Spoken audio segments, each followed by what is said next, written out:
Delighted to say we have Shane O'Donnell. Just logging on there, Shane. I think I might have caught you by the hop, but I'll just read out the sponsorship message first, which is you're joining us ahead of the Darkness into Light 2024, proudly supported by Electric Ireland. You've teamed up with Electric Ireland Pieta for Darkness into Light, which takes place on Saturday, the 11th of May 2024. People can sign up to take part at darknessintolight.ie. After that long protracted intro, Shane, how are things with you? I'm good. Hi, Shane Hardings. Mike, how are you? Good, Shane. Yeah, good. Yeah. How's the body after the first couple of weeks of championship? Yeah, it's sore. It's sore after the Cork game now, to be honest. I think I've mentioned a couple times now that I probably suppressed how physically sore I was maybe after the Limerick game, just trying to focus all attention to the next game, especially given the result. So I think after Sunday this week now, probably crashed a bit on Monday and just coming back from there. Do you know, I was looking up, the last time I was involved in an interview with you was 2015. I just looked it up on my old emails there. And apparently, at the time anyway, maybe things have changed. This is part of a quote. I'm going to look bad now, but I'm desperate for watching matches. I wouldn't have ever watched games. If I wasn't playing hurling, I'd have no interest. Is that still you? Yeah, that's probably a fair summary. I was afraid the quote was going to be worse than that. But yeah, that's probably a fair summation. Yeah. So, but do you have to study up hurling clips and stuff like that? Or are you involved in that and do you enjoy that, embrace it? Yeah, absolutely. That part is enjoyable. And yeah, obviously we do team kind of analysis and you do your individual analysis. But from a more casual perspective, I wouldn't necessarily be watching games outside of the ones that I need to be abreast of, basically. So that's kind of maybe where I draw the line. Not to say that I don't ever watch matches, but it wouldn't be how I pass my time. Is that a hunger thing, Shane, or is it just like when you obviously put a lot of time into hurling, so it's kind of like I draw a line there and I go and do other things and it keeps me fresh mentally as much as anything else? Yeah, I think it's kind of like that. I think I spend a lot of time, obviously, when you're involved with the panel, just, all things hurling, like, everything that comes with playing into county. And I think, maybe it's a way to get away from that. I have found that when I have the last couple of years with the longer kind of off season or in years where I've been injured, my hunger for watching games has been way, way higher. Like I've been absolutely enveloped in games or just want to watch Clare play or things like that. So when I do retire, I feel like that's something that I'll definitely get more into. But at the moment, I think it is something like that. You spend a lot of your time involved in hurling and maybe don't want to spend your spare time outside of that as well watching games. Yeah, you also said at the time you don't watch any TV series or anything like that. Has that changed? Not really. Like I probably said, I play computer. I play PlayStation computer games. So I do that. That would be more casual how I'd spend my time rather than necessarily watching TV or watching games. And you mentioned a game at the time called Dota, and I'm looking at the quotes. It said, I'm not going to even get into that. So what is Dota? Jesus Christ, this interview from a while ago is catching up with me. Dota is basically, it's just like an online game. It's like a 5v5 match where you've different this is why I said I didn't want to get into it. But anyway, basically it's like a game you play with 4 teammates against 5 other people, and they're like hour-long matches basically. That's essentially what it is. I won't get into more detail than that. Definitely. Is it death matches though, or what? They're like, it's just you have a base, I guess, you have to protect and you have to destroy the other one. So it's kind of tactical, kind of reactionary. Yeah, it's good, but I'm reminding myself of why I said I wouldn't get into it in 2015. So.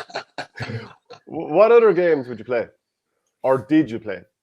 Yeah, at the moment I'm playing Helldivers 2. It's kind of a new enough game a couple of months ago. There's a good few of us playing at the moment, so it's kind of like a 4-player game. And then I play like your normal kind of games like Call of Duty, those kind of games. I drift in and out of them.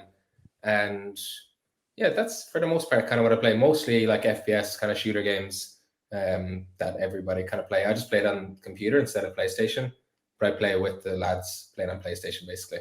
Yeah, so it's just a way to have the crack with the boys, is it? For the most part, yeah. Yeah, for the most part. Yeah. Okay. Michael, do you want to jump in there? Of your other interest, Shane, when I see what you do on the hurling pitch, like surely at some stage, did you do dance lessons or something like that? You're doing pirouettes in matches these days. I don't even know if you're realising you're doing them. I was never particularly good at anything outside of sport-wise, outside of hurling and maybe to a lesser extent football. But yeah, no, I've never really I tried my hands at a few things, but no, nothing ever stuck really outside of hurling. So nothing like that anyway. Is that a gaming chair that you're sitting on there, actually? Yeah, it is. Well, this is kind of like my work chair. I can't really show it properly, but yeah. Yeah.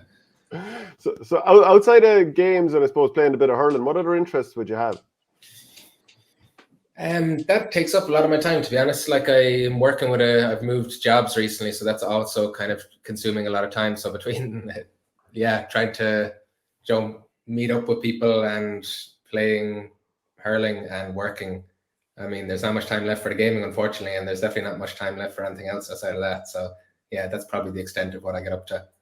Yeah, Michael, Richard Hogan is saying Bernie is a big gamer of Farm Simulator. You could be doing a lot worse now, to be honest with you. You could be doing a hell of a lot worse.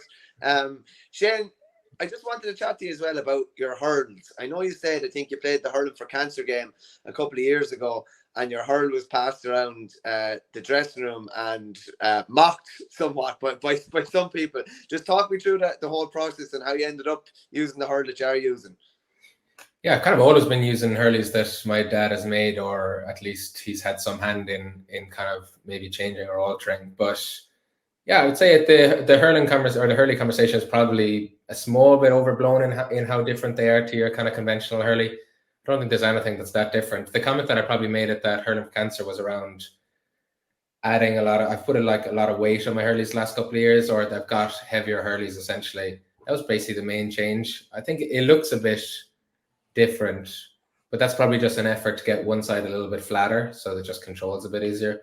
It does it for that reason, then it looks a bit weird, and it does get, as I mentioned, when I go into somewhere that hasn't showed it to people that haven't seen it before, there is a bit of mocking about it, but for the most part that's kind of in the past. And is your dad a carpenter, or did he just decide to make hurls for you? So he's an engineer, but would be very just good with his hands, get doing stuff like that. So I don't, like, my eldest brother, who's 7 years older than me, would have been the first person who would have been getting these hurleys. So I don't know how exactly organically it came about, whether he started maybe making changes to other hurleys and then moved into making them, or whether he always made them. I'm not actually that sure, but for me, he's always made them. So yeah, he's always been very involved in that. They ain't working out too bad, in fairness, either. So yeah, I would say that it's easy to get things changed. If there's minor changes, it's very easy when it's a fast iteration loop with your dad basically just saying, will you change this, or will you do that, or whatever. So yeah, you get them kind of refined to how you like them. You know, the goal he scored against Cork with the pirouette, and it was great finish and all that, but when you look back at it, it was almost like the pirouette was unnecessary, just turn and bury it. It was kind of funny to look back on. Totally unnecessary. So I can't remember exactly who I think it might have been. Downey was to the right, and I was kind of eyeing up the situation when Diarmuid was coming in, and I was expecting to be maybe pressed. I wasn't sure if he was going to press me and leave. I think it was maybe Mark Rogers or Aidan was the next person over. So when Diarmuid passed to me, I had to do something just in case he pressed me, because if I went to pull the trigger straight away, and he had pressed me, I would have lost possession basically. So the spin was to spin around the back of him if he had pressed me. But after doing the spin, I realized that he hadn't. I looked like an idiot. So then I better hit the ball, stop messing around. But the previous week when you set up the goal for Aidan against Limerick, you did that spin, which, again, did you know Dan Morrissey was that close, and you're just assuming I need to have a move ready for as soon as I get the ball? Yeah. And now that turn was slightly different in that it was kind of facilitated by a very nice ball coming in. And I wasn't sure if Dan was going to, either way, whether Dan was kind of close to me or far away, that was still probably the right decision. So I just went with that. But the ball kind of bounced very nicely in front, allowed me to kind of run out, stop, and turn it, take it, while coming back in, confident in the knowledge that I would take it because it was bouncing so nicely. So I could kind of think about what I was doing next rather than concentrating on just retaining the ball. Do you think you're, just in terms of how you treat matches and prepare for it, or do and don't visualize, are you a different player now than when you first hit the senior stage? Definitely in how I prepare for games. I'm a lot more relaxed is not the right word because it's probably not true, but feel like I'm more prepared. I prepare in a kind of more methodical way, I would say, and it leads me to just feeling more confident that I'm going to perform, rather than, I guess, looking back 10 years ago, there was probably an element of I was very nervous in the preparation, and then was kind of in a situation where I was like, I hope I play well today, rather than being like, John, prepared, done everything I can, and I'm going to go out and do everything I can, and then it'll be what it'll be, which is kind of more my approach now, I would say. So it does leave me in a situation to, before the game, just one, being able to probably enjoy the build-up a small bit more, and two, feeling like I'm going to play or at least do the most I can. It also coincides with like the role I have now allows me to track and tackle and do those kind of things. And those things are almost irrelevant how well you're playing. You can always contribute by doing those things. So that gives you an element of confidence that, okay, if I prepare and I'm going to go out and do everything I can, I'll be able to make some impact, even if it's not necessarily on the scoreboard.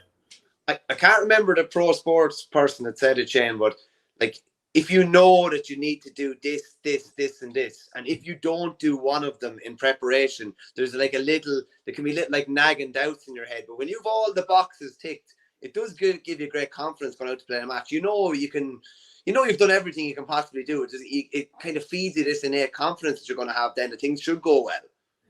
Yeah, it's very similar to that. I would say that I don't like the idea of having the same routine every time, because then you can end up in a situation where you've missed something and it's playing on your mind. So I don't necessarily have like I do X, then I do Y, do a Z in the preparation, but I do cover the major pieces. Like I have my video analysis done, and I've eaten properly, and I've slept well, and they're the things that I'm getting myself ready. That like minute detail of like, I get up at this time and then I do this and then I do that. That's not how I approach it, basically. So I don't end up in a situation that you kind of described where like I've missed something and it's playing on my mind, but I have prepared. In a broad sense, I've prepared the way I need to prepare. It's funny, David Reedy was on us a couple of weeks ago, and he was saying when that unfortunate injury happened to Jason McCarthy in that club game a couple of years ago, you all went back into the dressing room and you didn't know when you were going back out, but you're trying to keep motivated or whatever and get ready to go. And he said he looked over at you, and I forget who the other fellow was. I think it was a Clare senior footballer. And he just said like you were sitting there in the corner on your phone. He's like, Reedy was like, I need to get away from this fella. He's going to have me totally zoned down when I go back out. I think we had just, I remember that. And that was a really unfortunate incident that Jason was actually on the pitch for, I would say, probably an hour. But we had been told that the ambulance was probably 10 or 15 minutes away, at which point I actually just thought that we were going to have to fully warm up. There wasn't going to be a case of keeping myself warm for a solid 45 minutes to an hour. So I just thought that I'd approach it as I did before the game and properly relax. And then I'd get myself back up and going when I needed to. So that was probably my thought process. There's a comment in here, Shane, saying, anytime I see Shane's name, I'm always reminded of an owl lad in a bog one day. That's not a bad sod, but it's no Shane O'Donnell by any means. And I don't know how you react to that, but I remember in 2014, so this was, obviously after you'd scored the hat-trick, and there was some challenge match down in 6 Mile Bridge. I think Tipperary might have been playing you or whatever. But you were coming along, and I could hear like some kids saying, oh, there's Sod. I presume everyone calls you Sod or whatever. Not the most complimentary nickname by any manner of means, but like if you could go back to 18, 19-year-old self, what would you tell them about the next couple of years that are to come, or what sort of advice would you give? Well, I don't think there's anything I could have said maybe that would have prepared me for what kind of came after the All-Ireland and everything that came. It was just total chaos, and it was a whirlwind, and dealing with that was like a day-by-day thing. There's honestly no overarching message I could communicate that would have made that easier. From a hurling perspective, I genuinely would have shook myself and said, would you just stay in the gym and actually put on some weight, and it'll make your life so much easier. I can honestly say that making that, not even change, but getting like that committed time. I think when I went to Boston was probably my first, I didn't play the league that year, obviously, and I had a decent 4 or 5 months of doing gym work. I think that did really help with understanding that was an important part, and kind of committed more to it in the following years. And I've found that having that bit extra weight and maybe a bit extra strength has made a big difference in the last few years. Who would be your favorite player of all time, Shane? I think probably Henry Shefflin, and was like outside of the Clare players who, obviously I've played with a number of exceptional players, and I've obviously never played with Henry, but from a watching supporters perspective, I think, there's nobody that compares necessarily. While we're on that, Shane, this is the game we do, Shane. It's winner stays on, basically. So I'm going to pit 2 players. They're all going to be Clare players. We're going to pit them against each other. You pick who your favorite is, or who you think your best is, and then I'll pitch you against another one. Okay, and we'll see who comes out on top. Is that okay? Yeah. Yeah, Okay. he's done this to me before, Shane. It's not fun. Okay. No, it's fun for everybody, maybe by yourself. Brendan Bugler or David McInerney? Oh, Jesus Christ. David McInerney. Okay. David McInerney or John Conlon? Like, is this like a person to mark me, or is this all around? No, this is it's kind of who you think is the better player. Christ. I don't know if I can get to the end of this. I actually don't know. It completely depends. That's a terrible answer, but maybe David. I don't know. That's okay. David McInerney rolls on. David McInerney or Anthony Daly? I don't know. I actually don't. I don't know. And I feel like if I continue with my I don't know, then I won't have to continue going through these. So maybe I'm not even going to answer that one. Actually, I genuinely don't even know on what metric I would compare the two of them. Okay, I'll go down through the rest of them that I was going to throw at you. Next one was Shawnee Mack. Next one after that was Jamesy, and the last one was Tony Kelly. So I'll just say that I think Tony would come out on top. I'll maybe skip to the end if that's a fair way of playing the game. That's a fair way of playing it. As long as we have an answer at the end, that's the main thing. Yeah.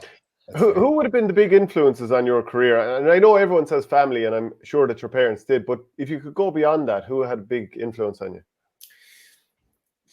I don't actually know if it's fair to go beyond that, and maybe that's kind of cheating in the question, but I would say that my eldest brother had more influence than, like, by a factor of 10 or more than any other person. I think watching him play and turn into the hurler that he was when I was kind of at that important inflection point where I was like, will I commit to this hurling or not? Seeing what he was able to do and the achievements that he had, I think.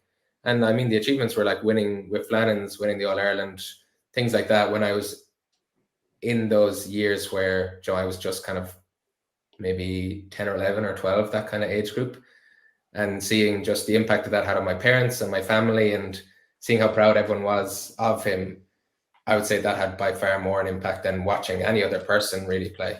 What's your brother's name, Shane? Flannans beat us in an All-Ireland College semi-final in 2005 and went on to beat Cairns in the final. That's the year, I'd say, is it? That was the year, yeah. Mark O'Donnell. Yeah. Broke my heart. Colin Ryan, Bernard Gaffney, Seamus Hickey was on it as well, actually. Yeah. You had to bring a Limerick man in to get over the line. There's a question here, and it's been put in a couple of times, so I have to ask you, what rank are you in Dota? My rank is taking a hit because I haven't been playing as much, but my rank is like Ancient 5. God, that's so that doesn't mean anything to you. Yeah. I just want to ask you a couple of other quick Q&A ones. So you've already said another player that you admire, but would you have a player from another sport that you admire? That's a good question. I mean, just because of the sheer like the impact of watching the Olympics and having like people like Michael Phelps or Usain Bolt, they would have just like how incredible athletes they are. But there isn't really people that I would have followed necessarily throughout. For example, like I don't really follow a team, a Premiership team or anything like that. So there isn't really like players that would have had this like lasting impact on me necessarily, but just for sheer how impressive they are, yeah, like the Olympians, I think, kind of come out on top. Is there any skill or talent that you have outside of GA that people wouldn't know about? My answer to this question used to be that I can play piano, but it's been long enough now, and I've had a couple of like badly damaged fingers to the point that I don't know if I can actually play anymore. So I would say no, I don't have any skills. I'd say the fact that you could probably like if it was a real thing that you could probably run like the Springfield nuclear plant or something like that would probably be a talent, maybe. Possibly, yeah, possibly. Me and Homer holding up. Who's the joker on the Clare panel? Yeah, Ian Galvin, I think, definitely. Yeah. Who's the best trainer and the worst trainer? The best trainer, probably the likes of like Davy Mack, and to be fair, Tony, Shane Amori, those kind of lads are just unbelievably like able to apply themselves every time. The worst trainer, I don't at the moment necessarily think we have a particularly bad trainer. I mean, there's players who end up maybe injured frequently. And I would say if you ask any of the other panel members, given that I am not at that much trainings earlier in the year, they would probably say me. Who's the best dressed and the worst dressed? Now, bearing in mind, we had Pat Ryan, Limerick hurler, our former Limerick hurler, on last week, and he went straight for Keane Lynch. So he's happy to go after the big dogs. So feel free. Best dressed like across any panel or... Oh, no, this has to be in Clare, yeah. Oh, in Clare, yeah. Okay, fair enough. The best dressed... I think the lads, yeah, like David Fitz, those kind of lads are well dressed. You know, they kind of work in somewhat corporate roles, so they tend to be either in suits or those kind of things. Worst dressed,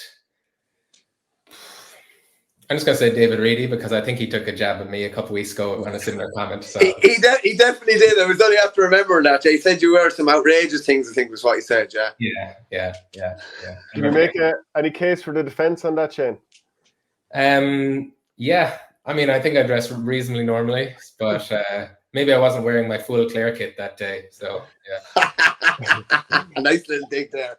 What's the most unusual job you've ever had? Like, I know you work more, how would I put it, sciencey stuff these days maybe, but like, what's the most unusual job you've ever had? Yeah, I'd say my job at the moment is it's very varied. So I kind of work as a product manager with kind of like, building software for tech stuff. Basically, we're running clinical trials. What we're doing at the moment, I've just actually moved roles or moved companies into this company. So I'm finding this, the teething, getting involved in this kind of, a lot of things I'm doing quite unusual, but I don't think I have anything particularly unusual outside of that. I mean, while I was doing research during the PhD, there was a lot of things you're doing that are really strange. Working with growing microbes and stuff like that is kind of complicated, and it doesn't really respect the boundaries of weekends and things like that. So I would have been in there on weekends late on a Saturday evening waiting for a certain time to pass so that I could test some bugs through some experiment I was trying to run. So that's probably the most unusual thing I ended up doing. Okay. How long do you, final question, how long more do you think you'll stay hurling? I'm not necessarily asking inter-county, but do you see yourself hurling on for another 10 years? It kind of depends on my work situation, I would say. Like, I would like to live abroad and kind of work abroad in the next couple of years. And that would probably dictate when I retire. And then it kind of depends whether I come back. Like, I would like to come back and play hurling with my club for a number of years as I get older. That will basically depend on whether I'm in the country or not. If I was in the country, like, what age am I now? 29, maybe another 5 or 6 years before I think it's maybe a law of diminishing returns then. You're up and down the country, Shane, by all accounts. You're based in Dublin somewhere, I think, aren't you? Yeah, so I'm based in Dublin I kind of do 6 months of the year. I live with my girlfriend in Dublin, and then 6 months of the year I move back to Clare basically to play hurling. So at the moment I'm based in Clare, and my company are based in London, so I work remote with them all the time. So it makes no difference basically where I am in the country. It's essentially just for kind of living reasons, obviously. But it's just not possible really to be, like, we have an apartment in Dublin, but it's not possible driving up and down from Dublin to Clare just for training and things. So I have to make the decision to move back to Clare. Well, look, Shane, brilliant to have you on the show, and best of luck for the season ahead. Great. Thanks, Shane. Thanks for having me on. Cheers, Shane.